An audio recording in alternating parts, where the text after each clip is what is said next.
Welcome to Red Dirt Catholics. I'm Jayce. And I'm James. And we have Carrie Gress here, who's big time. We like when we found out that we were getting Carrie, we were extremely excited. And then we went and read like everything that was on her website. And as I was reading all of that, James, we were sitting in the coffee shop together, and I was like, James, I don't know if we're smart enough to have Carrie on in this podcast. seeing everything, like Carrie, you've been, it was a delight diving into all of your different content and stuff. What's been going on for you this week, Carrie? Well, gracious. I was just in Oklahoma City last weekend at the women's conference, and it was my 48th state, so it was really great to be in Oklahoma. First time I had been there. North Dakota and Alaska. So got my work cut out for me. But it was a really fantastic event. The organizers did an amazing job, and I think I was just so impressed with just the soulfulness of the women and the receptivity to my message. Because a lot of things that I say, I think, are hard to hear and hard for people to be open to. And that was one of the things that really struck me, was how open that group of women was. And I had great follow-up conversations. That's usually actually my favorite part, is sort of the after the event conversations that I get to have with individual women and hear about what's going on in their lives. And it's always very moving to see what the Holy Spirit is doing. So anyway, so that was a great trip. And, back to real life. I'm a stay-at-home mom, and most of my life is spent doing that. But I'm writing a new book too. So I've been busy just researching and getting that prepped. So it's been a busy week, but it's great to be here with you guys. That's awesome. Give us the sneak peek. What's the topic for the book? So the book is called Something Wicked, which is kind of a nod to Shakespeare, Something Wicked This Way Comes, but also to that, the new movie Wicked, all of that. Yeah, it's very topical. Yeah. And the subtitle is still a work in progress, but it's something to the effect of why feminism and Christianity can never blend.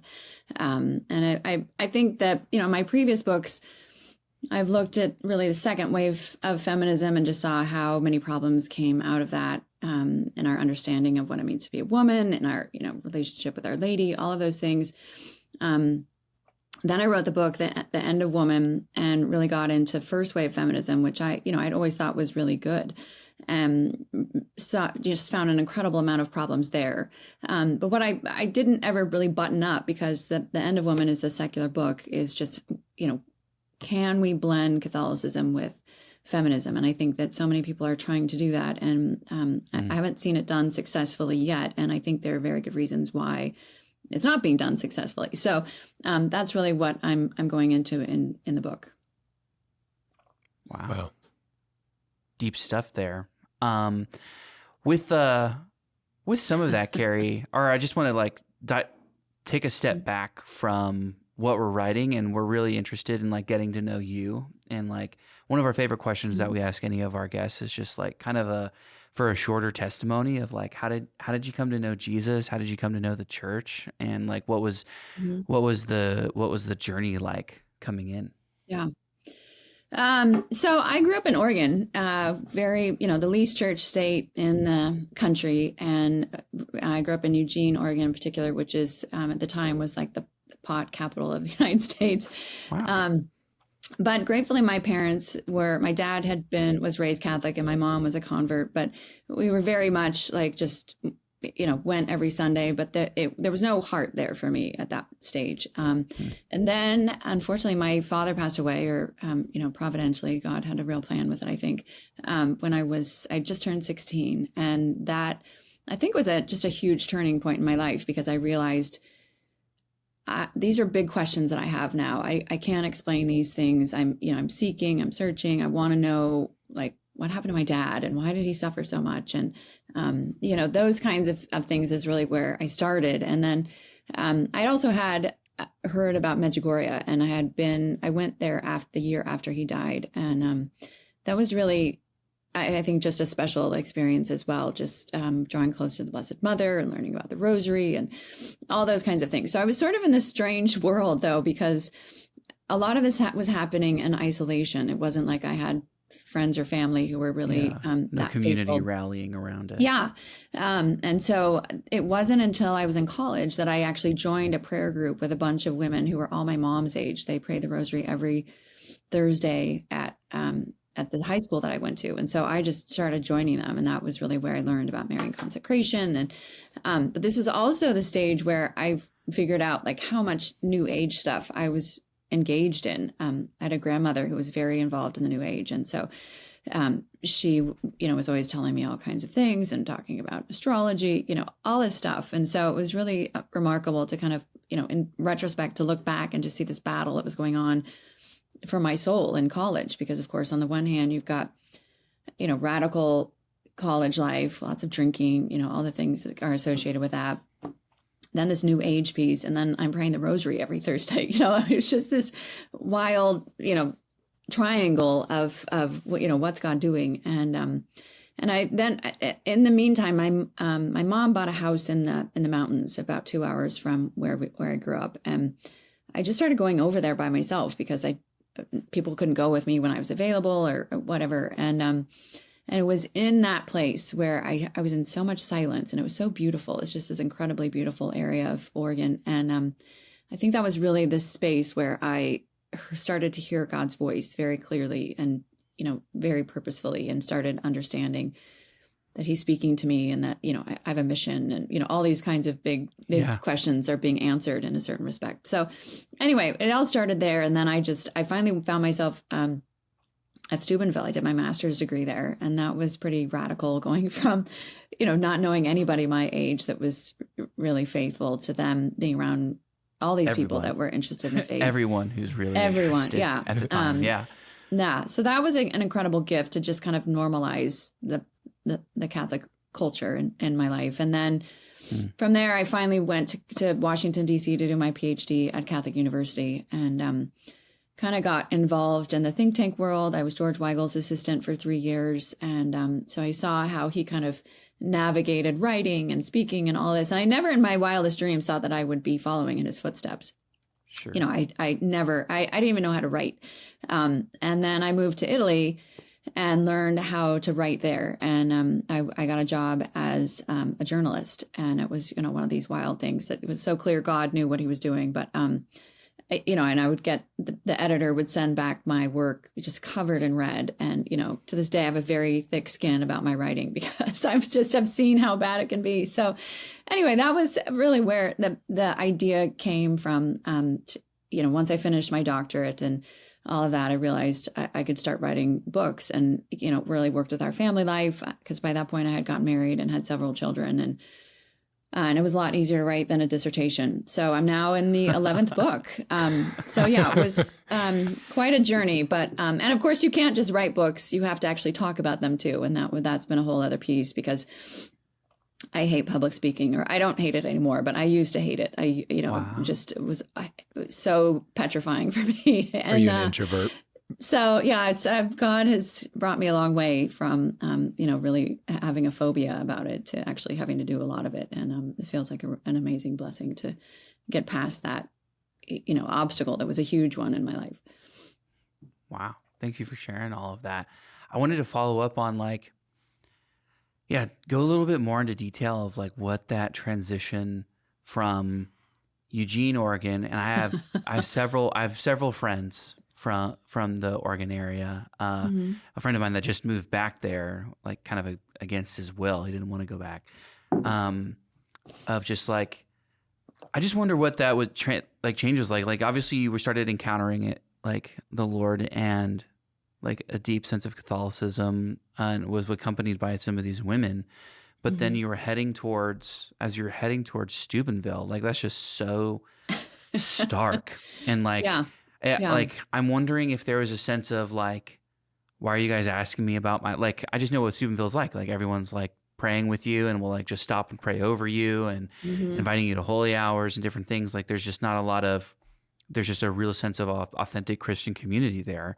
In your self personally, was that difficult initially, kind of being open to that, or was it more of a, I've been starving for this and I didn't even know? Yeah, I mean, it was definitely a combination of both. I actually had no idea what the charismatic movement was when I moved there. So, and I started there in the summer because I was just discerning. I was taking a few classes to sort of see if this was going to be a good fit. And I remember asking one of the women that lived across the hall from me, like, what is going on at that mass? Like, why are people speaking and talking? I just had no idea what was going on. And so, anyway, obviously I was there for 2 years. And so you get familiar with it and begin to understand it and really come to have I came to have an appreciation for it. But yeah, it was definitely really a startling thing for me, but it was something that I was open to. I wouldn't consider myself a charismatic Catholic now, but I love that I'm familiar with it, and it's I have an understanding of it, and a background, and a lot of people whom I'm very close to that are very involved in it too. So yeah, it was definitely a huge culture shock to go from Oregon. And actually, it was even fun, like silly things. I had an SUV, and I remember one of my teachers saying to me, Carrie, I saw you in your RV. And I was like, what RV? What are you talking about? Like, I'm not driving a recreational vehicle. It's just an SUV. Like people, like there was all kinds of cultural things that were just strange to get used to in terms of, just kind of small, tiny Midwestern town, things like that were just different. Steubenville is such an odd place to begin with too. So that there was a lot of change, but so much growth, I think, in terms of, when you come out of a place like Oregon, especially when you've obviously I still had community there and friends and family and an identity. And then to be kind of stripped of all that and come to a place where none of that really matters anymore. I think that was a really great experience for me to just kind of dig into the core of who I am and, what God sees in me and is calling me to do. And I also had an amazing spiritual director, Father Dan Petit, who's not at Franciscan anymore. He's, I want to say he's in Texas right now. But he was really great with me and just said, you need to spend an hour every day in prayer in addition to Mass and the Rosary. And I was like, I don't have time. Are you kidding? I don't have time for that. And it was it was so life transforming, both in my own life, but I was able to spend a lot of time praying for my family. All my family have all come back to the church. Everybody's in valid marriages. Everybody's baptized. Like something very miraculous, which was definitely not the case when I moved there. In fact, my mom thought that I had joined a cult when I moved there. Like she just was really uncomfortable with my time there. So anyway, yeah, God has moved mountains, but it was really a tough transition. Carrie, I'm curious. You mentioned something that kind of pulled on my heartstring. I have a few friends, some who I know listen to the podcast, and some family members as well who have lost a parent around the same age that you're mentioning. And I just want to point out, like, I'm very appreciative of what I heard, both the sorrow and like the gratitude that it was part of God's providence. Are you comfortable kind of sharing with the audience like what the Lord did on the heels of losing your father? Yeah, I mean, I think it's it's one of those things that when you lose a parent of that age, it's very hard to process, I think. And he was sick for a very long time. It wasn't that long, I guess, when it's cancer, and a very aggressive kind of cancer. But he was sick from August until the following April when he passed away. So it was pretty, and we didn't actually know that his diagnosis was terminal. My parents didn't tell us he was terminal until after Christmas, till like February. Wow. So there was kind of very little time to prepare because he was already very much declining and sick by the time we knew what was going on. But I think, the last week of his life, he was in a coma, and he very much, we had the priest come for last rites. He'd been anointed previously, I think, but it was just one last time. And we hadn't heard from him, and, there was no sign of cognition or any awareness that anybody was in the room for, probably 5 days. And when the priest came and started with the Father, Son, Holy Spirit, my dad did the sign of the cross. And it was just, as a young woman, it was just such left such a deep impression upon me that here, this is the most important thing to my dad. And so I think all of those kinds of things, you can just really see how God was stirring something up in me that I think if my father hadn't passed away, I can only imagine sort of the trajectory that I would have been on. And, Sure.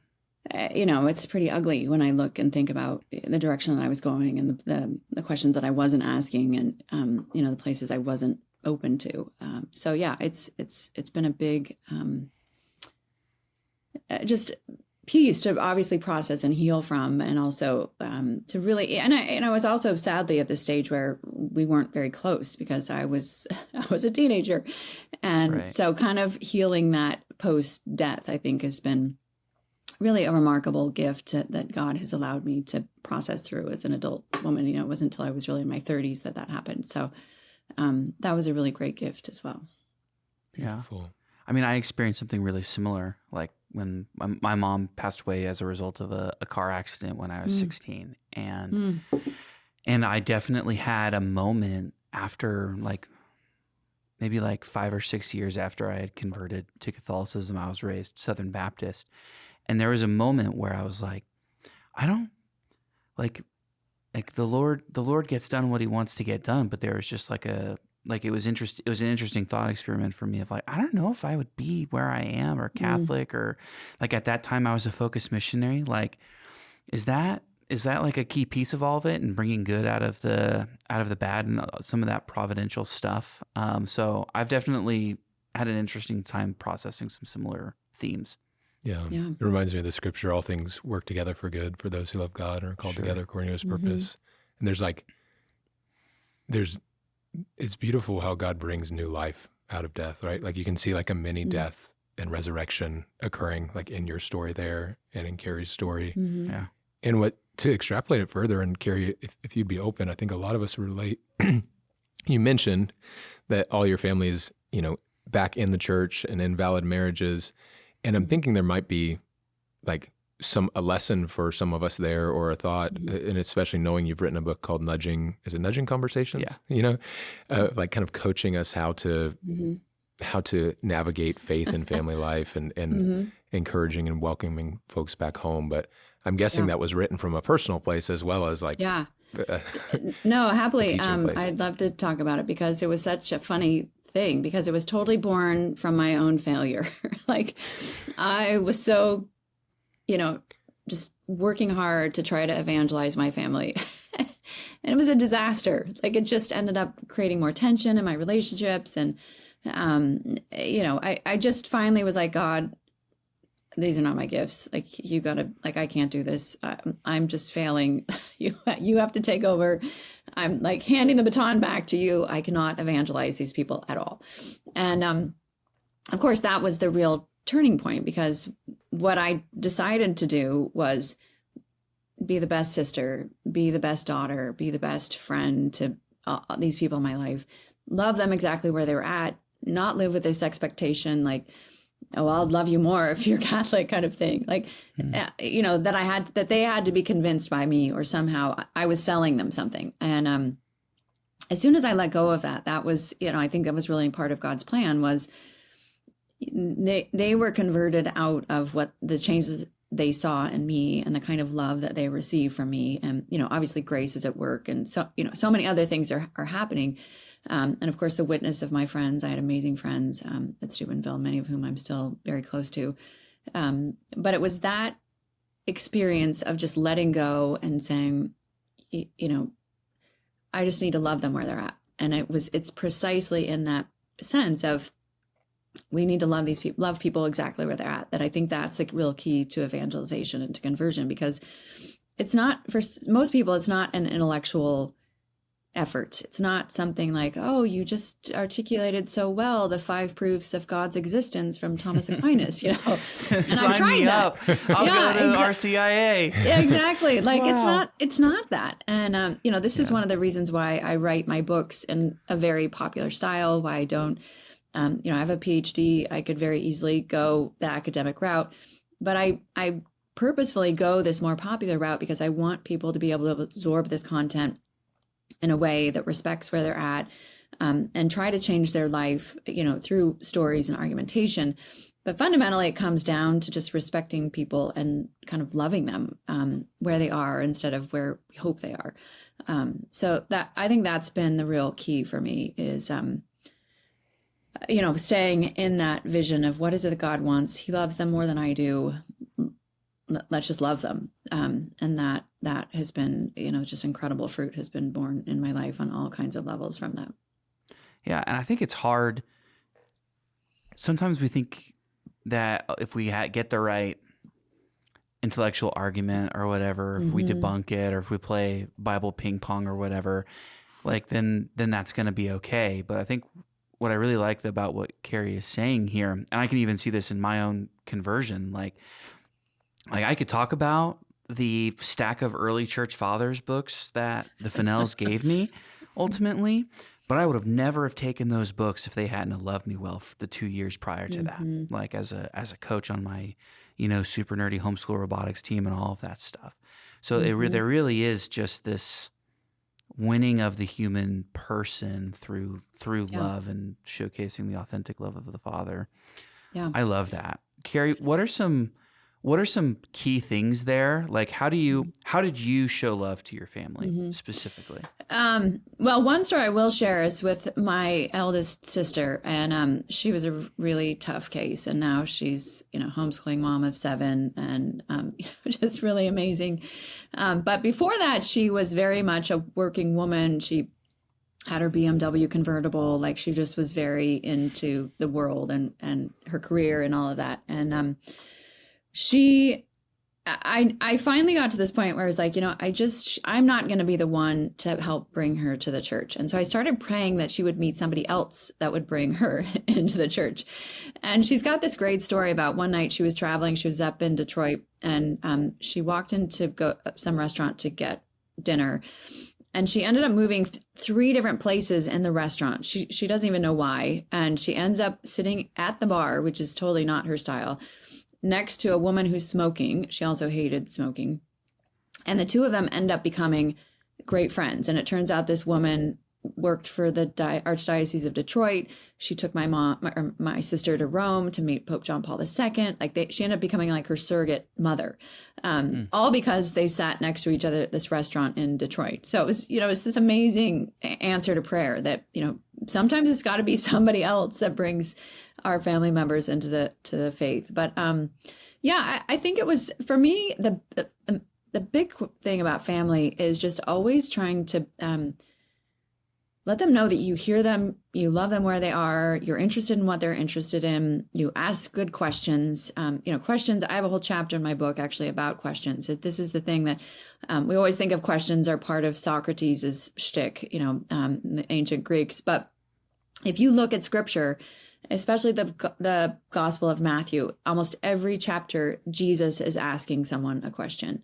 And it's awesome because he already knows the answer, but the questions require people to answer things for themselves, to think about something. And even if you give a bad answer, or they give a bad answer, they're going to be thinking about it. Like, why did I say that? Or maybe I don't really believe that. Just as a place, it's like a foothold, to start getting people kind of questioning their own thoughts and ideas, or maybe they don't have a good answer. So I think that's a way where you're always going to kind of win with that, because especially if you listen to what they're saying and you're not trying to jump on it or correct them, you're just open to listening to it and attentive to that. I think that's such an incredible tool that pretty much anybody can use with people around them to really show that you love them and you hear them and you respect what they think and you want to hear more. That goes a long way. People like to talk about themselves, so it's probably the most effective tool I've found thus far. That's beautiful. One thing I really appreciate, Carrie, that you just modeled for us as well, in addition to questioning, is I think if in evangelization, if there's relationships in our life or our family, like, and the tagline, the summary of your book even mentions this, but like Jesus was the best evangelizer, and Jesus and the Holy Spirit are the agent of evangelization today, right? Not me. Yeah. But if we want to know what role we are to play, actually just looking to the Gospels, reading those, meditating on those, on the scriptures, and pondering the people in our own life the same way, you kind of model what the Lord does and love like the Lord loves, that can give quite a bit of inspiration if we're struggling Yeah. with a particular relationship. And I think women in particular, when you show gentleness and tenderness, it goes so far because, and this is what I'm finding in my other work. Women have been told that they have to sort of express every emotion, and this is really destructive. So when you have a woman who's actually attentive and listening and engaging, and she can be tender and gentle and kind, that speaks volumes to people because they're not really used to that. And I think that's an important aspect that women in particular need to really like think about in their own lives and ways to integrate that as an expression of who God is and who Our Lady is and the kind of tenderness that they show towards us that we need to obviously reflect out into the culture. Can I ask you a question about like early vocational life, like marriage, early family? You mentioned something like at Steubenville, you're praying a holy hour. You have this authentic Christian community. I'm just seeing the backdrop. You're praying a rosary, going to mass frequently. I don't know if I could speak for everyone, but lots of folks that I know, as they leave their time of formation, perhaps in college, and enter family life, there can be a real challenge in finding a footing sometimes. How do I live out my mission amidst my vocation? Yeah. How do I live out holiness with the new constraints? It can be like recessive in a way, like reclusive even. Yeah. And so, and I temptation. think we can err on either side. Like we can kind of abdicate our roles as family, our roles to the family, and like be all a lampstand out in the world. But then we could also go the other way and say like, I'm just going to kind of hide under a rock and only be like attentive to my family. And like, I'm just curious, like what you've felt in your own life, what the Lord's done for you, and what advice you might have to people in that season. No, I think it's such an important question because even after I left Steubenville, I didn't get married until I was almost 35. So I had another 10 years of being single, and I was still front row at church. I was still every day at mass, holy hour. I still made, still pray the rosary, all those things. I had kind of this routine, and it was incredibly fruitful and an amazing gift. And then I had 4 children very close together in age, and I just couldn't do all of that. Like everything had changed significantly. And the other piece was we had parishes close by, so I could get to mass, and I managed for a couple of years. And then I think when the 4th one came along, there was just a period where I had to just stop going because it was just too much. With all the children and all their ages, and it was also at that stage the parish wasn't very friendly to children either. So there were all kinds of reasons. And then eventually, I obviously got back to daily mass, but I had to learn in that time a different way to pray. And I think that was one of the things that was really great about just even transitioning into motherhood was there was a lot of time, I nursed all my children. So there was a lot of time in the middle of the night when I would just start praying then. Or when, I would lay down with a child when they were going to bed or they were sick or they, needed me. The recognition of, first of all, realizing the importance of just being present to my children. That was an incredible gift because I was so used to doing things for people, just realizing that they just need me next to them. They just need me to hold them.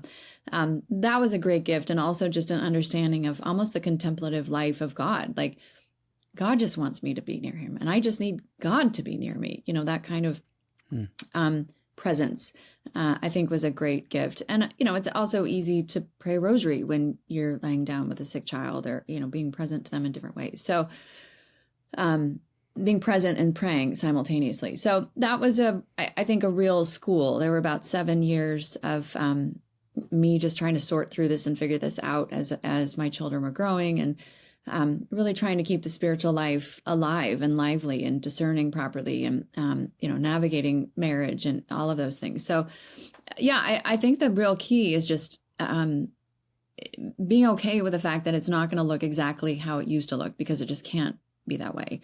And not beating yourself up about it, being, gentle and gracious to yourself in the same way you would be with someone else who's stressed. But also, in fact, it was funny because at one point I remember going to confession I hadn't been to confession in a couple of months, which I also used to go every month. And I remember the priest saying something to me like, well, we make time for things that are important. And I was like, well, I'm hardly getting a shower every day. Like, it's hard for me to even get in the shower and be washed. This is not something that I'm not committing mortal sins. It's not that kind of thing, So anyway, it was interesting to just talk to the priest about this and go back and forth about like what's even realistic given some of the states of our lives. And a lot of people have limited amount of help. I had very little help. Family was too far. And anyway, so I think all of those things have to be taken into consideration, and really just pressing into kind of coming to know God in a different way. And certainly through the different ways of suffering. I mean, motherhood is not a walk in the park at all. And that was the real lesson too, was that he was refining me through these challenges instead of torturing me. So it was a great lesson. A lot of great lessons in that.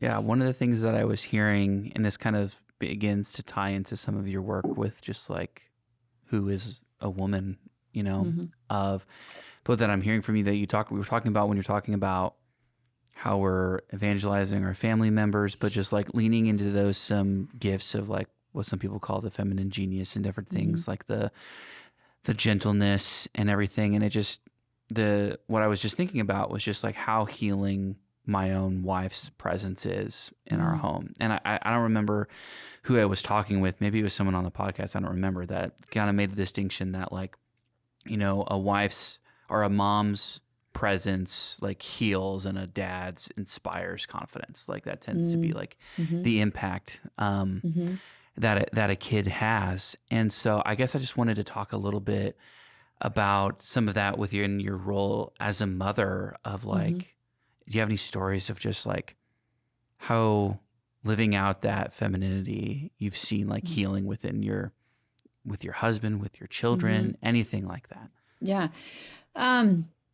Yeah, this is kind of a big question, and one that I've been thinking about for a really long time, because I think that it's fair to say that almost every woman in the culture today is in some space of recovering from feminism. And most of us don't really even know it. And this is, part of the problem with feminism is it's tried to put women into a box of the ideal woman, which actually mimics what men were. So there's this kind of innate envy that's already there. And what is missing is all these attributes of womanhood that we've sort of squashed or said are unimportant. And, it's really interesting to look at the history of all this, because you can see very definitively when feminism is being created, this is the goal. Like, men have easier lives because they don't have children and husbands. So we want to be like men. And it's very explicit that this is what's going on.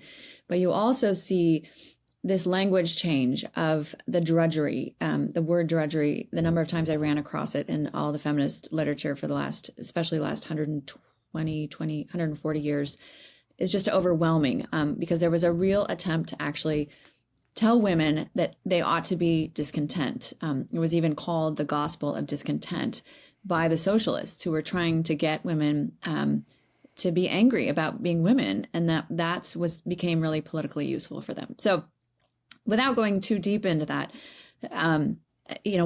what we've lost is the sense of what it really means to be a mother, what the good attributes of motherhood and mothering. It's not just for biological women who've had babies. It's a gift that all women have. And you can see this in little girls, especially that are playing with dolls. I remember being really interested in babies like around the time I was 10, and then it sort of dropped off. But just kind of fascinated about that aspect of nurturing and caring for others. And I think so many of us get this sort of rubbed out of us, like that there's something like you're either OCD or you're a devouring mother, or there's something wrong with you if you want to take care of other people and meet their needs and care for them. You're a doormat or something like that. So one of the things I've spent a lot of time doing is really trying to help reframe, how do we think about women within this context of motherhood? Because that's what's been suppressed, is not just our fertility, but also this aspect of being, mothering others and mothering people. it doesn't just have to have a baby. It can happen in the workplace.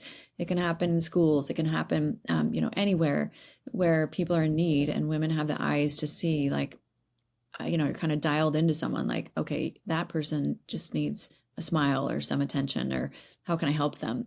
That attitude or that kind of starting place of wanting to be present and help others, I think is very natural to women. And I think it's been very much pushed out of us because we've told that, you'll just become a Stepford wife or, doormat. You'll end up with a red bonnet and a red cape, and you'll be joining the Handmaid's Tale fertility cult kind of thing.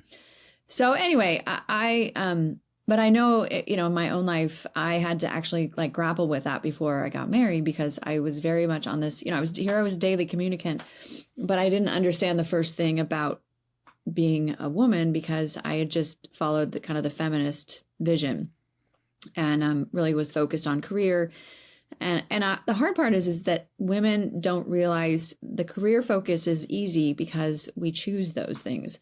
What's hard is being open to like being asked out and, waiting on other people to sort of initiate a relationship. I think that's one of the reasons why pursuing a career is so appealing, because you don't have to, it's not dependent on another person to sort of make a relationship happen, with a spouse. So anyway, but yeah, it was really just this incredible journey of realizing that I was very much, asserting myself in places I didn't need to. And frankly, I didn't even like doing it, but I just felt like that was what I was supposed to do. Instead of just, again, this idea of being kind and gentle and paying attention to the needs of others. And it was a very resounding experience because much of it came from this series of boyfriends that all broke up with me and then married kindergarten teachers. And I just thought, why? What do they have that I don't have? Because on paper, I was supposed to look like this great catch. So it was just this incredible experience of just asking Our Lady to show me, like, who am I supposed to be? Who am I? And, kind of digging through all the muck and just realizing, like, there's nothing wrong with the desires that I've had, but they've been thwarted because I've been told this is not what is going to make you happy. So yeah, I think there's a lot of, we just have to process that we've been told over and over. I remember being in the first grade, being told, I needed to compete with the boys and, just very much groomed into this idea of what, this anemic idea of what womanhood looks like, and then trying to get out of it and, trying to help women navigate that. I think that's really what my goal has become, is to realize that it's not a bad thing, to want to put people's needs before your own. It's not a bad thing to put other people's needs ahead of your own. That is a really great summary of like what we're discussing here. I mean, because that's just the pieces of like, it's just sacrifice. Yeah. That right. Sacrifice is, there's different sacrifices to each kind in the way that we were designed and the way that we were built. So I love that. I think that that's an absolutely beautiful testament to the complementarity of men and women. Carrie, is there, and you were discussing a little bit earlier that there was a deep relationship as you were growing with the rosary and with our mother, and you talked about consecration, which is awesome as well. I think we've talked about consecration before. I think we have. It's been 6 years. We can't remember everything. So how does some of that, how is disposing ourselves to be at the feet of Mary and to learn from Mary and to like be nurtured by Mary, like help answer some of these questions, like both for women especially, but also like for men, and like how we, like, I'm sure that we contribute to a lot of the issues within the society. I mean, a lot of stuff, James, you already know this, and Carrie, you've probably read like Religion of the Day from you, Mary, or at least heard of Father or Monsignor James Shea, and we've been really big into a lot of the stuff that he does there. But we're seeing a lot of like what the culture does, within feminism as well, and how that's shaken through. So, how have you seen like a deep relationship with Mary being the antidote to a lot of that? Yeah, I think the biggest thing is just first, and this is what I'm getting at in my new book specifically, is really seeing what the idol is of feminism. And the idol is autonomy. Women want to make their own choices. They want to be able to do whatever they want. And they've been encouraged to do it without husbands and children. And this is the problem, is that women's bodies, women's hearts, women's minds are not made for autonomy. Everything about our body is meant to be in relationship with someone else in one way or another, healthy, ordered ways. But in addition to that, we also have kind of these virtues that go with autonomy. In fact, this is the thing I'm doing with this new book, is really focusing on this idea of how feminism has set up a shadow church. It has all of these aspects. I think, you've probably heard Peter Kreeft talk about the sacrament of abortion, or abortion being a sacrament for feminism. Right. So that's sort of down the list of things. But in addition, you've got this idol of autonomy. But you also have the emotions that are really part of feminism and the manipulation of emotions. And instead of the theological virtues, which we have obviously in the church, faith, hope, and charity, faith, hope, and love, the theological virtues of feminism are envy, contempt, and rage. And part of that goes back to what I was saying earlier about this manipulation of women. And when you have angry women, and women who are alone, they're much easier to control and to manipulate. And this is, you can just really see how the devil has used feminism to isolate women, and to put us in this space. You can imagine the woman who's had an abortion, and then she gets to 50, 60, 70, and she's trying to take stock of her life. And that's when the accuser will pounce, and he'll say, you're alone because it's your fault. He's the tempter and then the accuser. And, most of us are not psychologically, emotionally, or spiritually able to navigate that well. And yet that's kind of become the mode through which feminism operates. So it's this idea of getting rid of vulnerability, so that we can feel like we're strong and independent. And then you bring in all these other emotions that are very negative. And I think this is, the beauty of Our Lady, is she offers this model. What is her greatest attribute? It's humility. It's, I'm the handmaid of the Lord. It's this constant being in relationship with others. And I think that's just the best way to frame it, is feminism is a way to live without God. It's a way to protect women to protect themselves from vulnerability. Christianity and Our Lady are the model of opening ourselves up to being vulnerable, to having our hearts broken. Every mother is going to have her heart broken, no matter what, the experience is on, all these different levels and different ways. We do all this work, and the fruit of it we will never see. So I think that's the beautiful aspect about it, is just to really understand what it means to surrender, to be open to God's will, to trust, thinking about Our Lady at the foot of the cross, to trust through that moment, those most difficult moments when you're looking at your son after he's been tortured and, hanging from a cross. Thanks be to God, most of us are not going to go through that experience. But you can imagine the things that she thought about, his feet, his hands, all those things that she cared for. So I guess that's the contrast couldn't be more stark and more easy to see. And I think this is one of the reasons why it just becomes so clear to me that you cannot mix feminism with Catholicism, because of the fact that feminism is built on this idea of control and power and autonomy. And the faith is built on relationship, humility, surrender, and love. They're just totally opposite sides of the coin. Yeah, that's right. Like forgiveness. To relate to God, we need we need to be utterly dependent upon and abandoning into, as opposed to clinging for our own and controlling everything. Grasping at, exactly. As you're talking, I can't help but ponder, how does the modern man perpetuate feminism? Mm-hmm.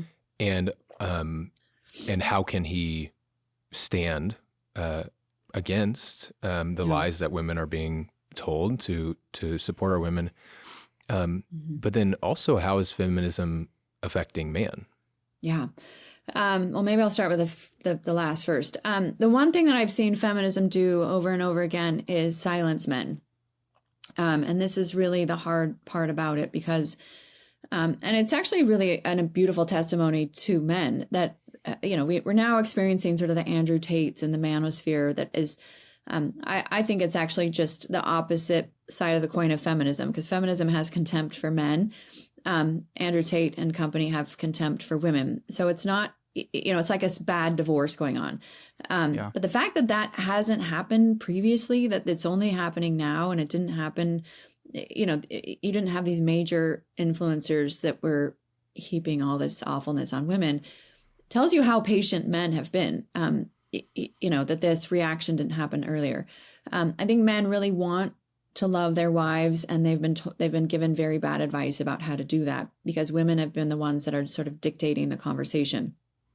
And again, controlling it using emotions, like what man wants, what person anywhere wants to deal with a highly emotional, volatile woman who's been told she's a victim, and who, has been told that her emotions are all, she can voice all of them, that there's you don't have to contain your emotions or sort through them and order them. That's a mess to deal with in terms of just the viciousness of women, and especially in the public sphere. I think all of us have had experiences of either dealing with narcissists or dealing with women who are vengeful, that, sometimes it takes them a long time, but you suddenly, they're still after you. Like there's this kind of revenge that's still happening. And men just aren't, obviously there's some men that are like this, but it's just amazing to see how women's nature has been so twisted, to silence good women, but also silence good men. It's totally enabled bad women and bad men. I mean, that's the reality of what it is, that so much so that we can't even really describe what a good woman is. We can't even describe what a woman is, much less what a good woman is.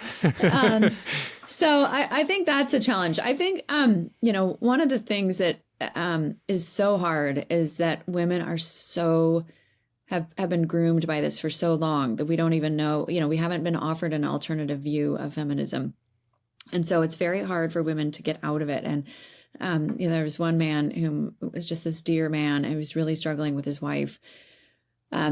He was practicing Catholic, and she just didn't really want anything to do with it. And, at one point I remember him saying, sending me a text message, "My wife is here with all of her friends watching The Handmaid's Tale. What do I do?" And, it's just all of this sympathy. But the reality is it comes back to prayer. It comes back to being a strong man, and, even setting kind of boundaries. I mean, obviously in that situation, you got to just love and pray your wife back into the church, because you're battling the whole world that has told her this is what womanhood is. But I think that there's a lot of men too that have opportunities to say things, and they could say more. But I guess I always want to err on the side of being kind towards men, because I think you guys have been blamed for everything for 50 years. So it doesn't feel like, it feels like we can take a bit of the brunt on the women's side, at a certain level. But I think, just getting to the point where you really understand ordered manhood, and, even looking into that, and having male friends that you can relate to and solidify, you can support one another. Those seem like really important aspects of balancing this out in an ordered way. Can I share a thought that I've had reflecting on something a fellow father shared with me, and kind of get your coaching, because you're better well-read, and see it on this topic, and you've thought deeply for longer. Yeah. He sent me a talk by Father Rippinger. Mm-hmm. It was about raising men. So it's talking about like raising your boys. But Father Rippinger spent some time talking about effeminacy, towards like in the realm of men. And to be candid, the first, like my general hearing of effeminacy is more like one of light in the loafers or sexual orientation, perhaps. And I'm not trying to be crude, but like I just didn't understand what the word meant. But the way he broke down the word was a fear of discomfort, like a fear of not being comfortable. Yeah. And then the analogy he used was, he talked about Adam and Eve. And so he was just like showing this dichotomy. And so like before I go into the reflection, I would think it's actually not, we don't want to fall into the temptation of it's man's fault or woman's fault. We actually want to look and say, no, the accuser, the tempter and the accuser is the person at fault here. Right. Yeah. And the way we enter the battle is to play my role, each of us to play our role well and how God designed us, right? And so like what was interesting is I listened to that podcast and I listened to his reflection on Adam, like, okay, look at Adam. He saw that Eve was, in this temptation. He was told to protect Shamar, the garden, and his wife, but he preferred her comfort and his comfort over protecting and discomfort, right? And so he chose to let her go and to do that. And what Father Rippinger says, when man is effeminate and prefers comfort, well, is in doing something disordered, then the woman takes on something disordered to overcompensate. And so he says, so then ultimately she wanted him to protect her. But since he wasn't, she took control and grasped it for herself and, began to buy a lie. And now he entered a vicious cycle where it was harder and harder to take a stand in his own ability to like save face or be comfortable. Like he just kept being on backwards ground. And so I'm like, would a man choosing to be bold in charity and love and protection, and also like intentionally shedding his own comforts be a way that he could help his wife or the women in his life? Oh, I think that's such a great articulation of it, because all of this does really go back to Adam and Eve. And I think that that's the reality is exactly what you described, that when men don't live in a space that might feel or that is uncomfortable, doing what it is that they know to do, then she's going to take over. We see this all the time. And I think this is really connected to St. Paul saying, women, submit to your husband because we're capable. This is, if anything that we've seen over the last 50 years is just how capable women are at doing good things, at doing things, getting things done. It's not that we're incapable. It's that it unseats the order of love, vulnerability, and protection when we take over something that we're not meant to take over.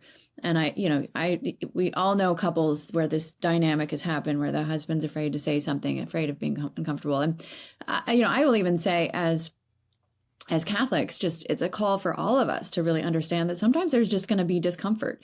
Like you have to, that's part of the surrender of, I just had a hard conversation with a friend or other women that I know, or you name it. You're not going to be able to resolve it. And I think this is what we sort of think is nice, is if we just have to smooth everything over all the time. And that's God's will. But sometimes he really does just want us to be uncomfortable and trust him, knowing that we're doing what it is that we're called to do in that discomfort. So I think that's a really great way to describe it, is just that sense of, it might be uncomfortable the first time. And again, ordered men, there's obviously so much disorder that it makes it very difficult to talk about these things. But I love that idea of just getting out of your comfort zone and not trying to just, pacify your wife, but really just doing what you need to do. And if the chips don't go where you think they ought to have gone, don't change course. And I think that's also even sort of Ignatian discernment too. You don't, if you've made a decision to do something, you don't change course in the midst of it because it gets hard. You keep going, and that's really where God's will comes out. So anyway, I think, that's a great question and just a wonderful way to frame it all.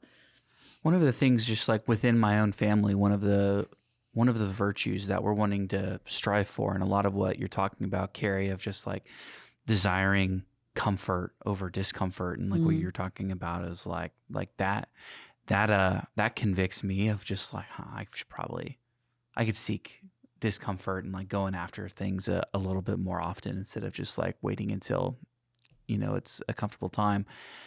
But the virtue that my wife and I have been talking about is just magnanimity. It's been a part of my prayer for a lot of it, and I kind of see that as just a place to start. Especially, I don't know what it's like to be a woman, but I know what it's like to be a guy. For guys, of just like desiring that, and if someone hasn't heard magnanimity, define it for me. Yeah, Listen. it's just this overwhelming desire. It's like related to hope in a way. It's like overwhelming desire for the good and like persevering towards it and like thinking big and moving forward and like having a courage in your ideas towards the good. It's like a largeness of heart. Yeah. In some sense, it becomes this like crescendo or elevation of the other theological virtues. Like Yes.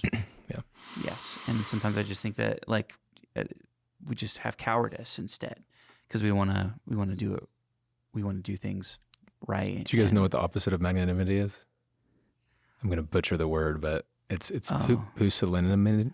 Oh yeah. Oh, Pusillanimity. Yeah. And so it's like this like pettiness or smallness, right? And so like what's interesting, like to stay with us here is like, am I interrupting or am I? No, okay. no. So like if I go to a moment where I'm tempted to be effeminate, right? Like, and I don't want to like stand and carry the cross that the Lord is offering me with courage and love towards my wife, like I'm going to be little-minded.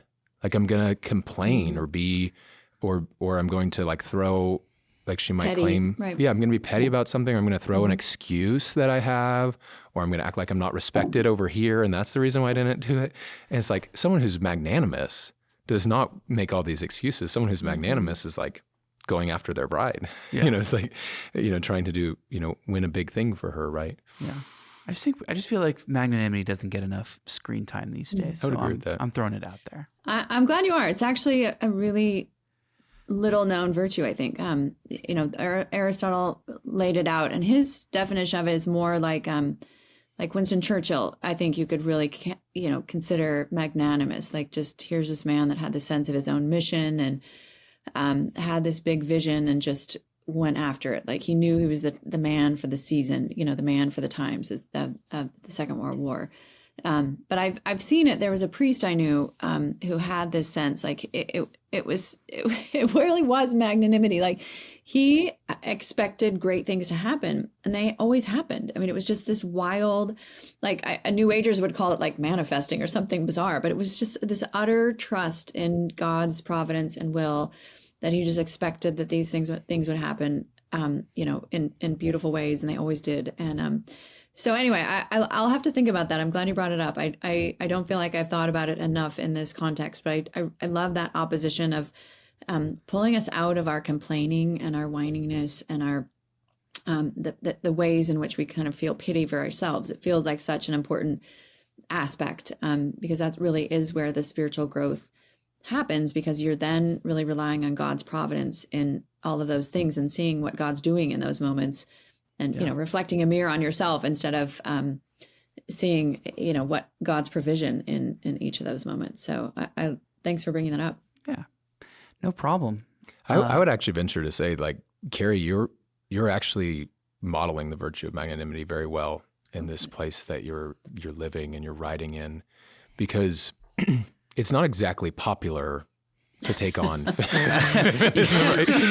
And so there's this like largeness of heart and confidence in God that like, this is true and it's damaged me and other women I love. And everyone needs to know about it and know the truth of how God ordered the world. Like it's sort of what I'm feeling from you as I hear you talk, as I hear your writing. And so I do want to compliment. Well, yeah, it's probably for Carrie. I mean, Carrie could speak to this, and we're going to land the plane sooner rather than later here. But I'm interested in like, it probably cuts really deep both ways.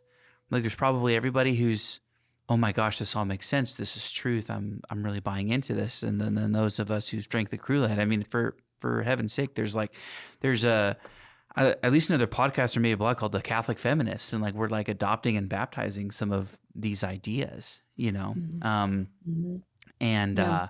so it's, so there's probably people really happy to hear. I mean, she's being invited to the Oklahoma Catholic Women's Conference, one of the best conferences out there. We're a big fan.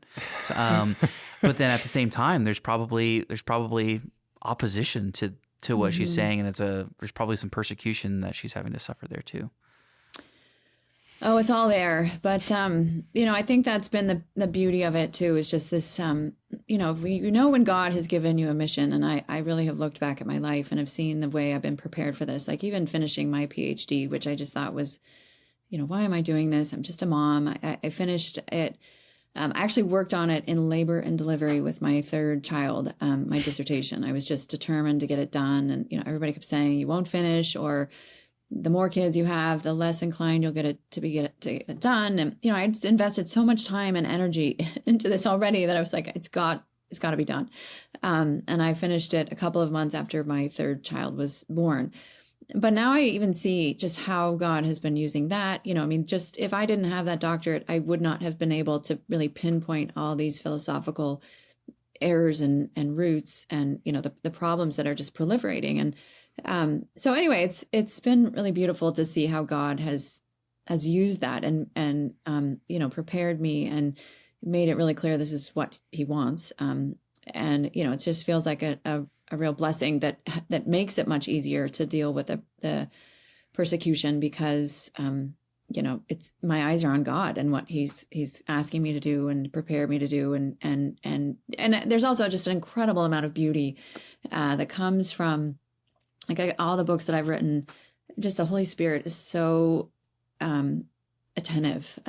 I'll find these obscure books and I'm like, I don't even know how I found this. And this is exactly what I needed. And, just now look at this and now look at that. And just all these pieces that weave together in ways that I never would have dreamed of.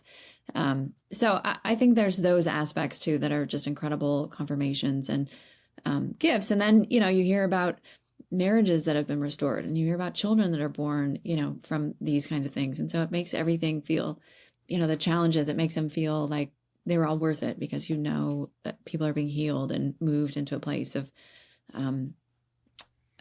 blessedness and giftedness instead of just grasping at what the world's selling. So there's a lot of really amazing gifts that come because of, or maybe in spite of, or because of the challenges. Well, that's beautiful. Well, Carrie, it's been absolutely great having you here today on Red Dirt Catholics. Where can our listeners find and hear more about you and your work? So the best place is either my personal website, which is carriegress.com, or my blog, which is theologyofhome.com. And we have my colleague Noelle Maring and I have a blog that goes out 5 days a week for women, just content that we know we like and we'd love to share with women to start helping women get a better, like a fresh space that isn't going to try to indoctrinate women in the feminist narrative, but into something just really healthy. It's sort of like drinking clean water after you've been in a desert. So that's really the goal there. But that's the best place to see what we're up to also. Very good. Well, this has been Red Dirt Catholics. Did you have anything else? And we'll see you guys next time.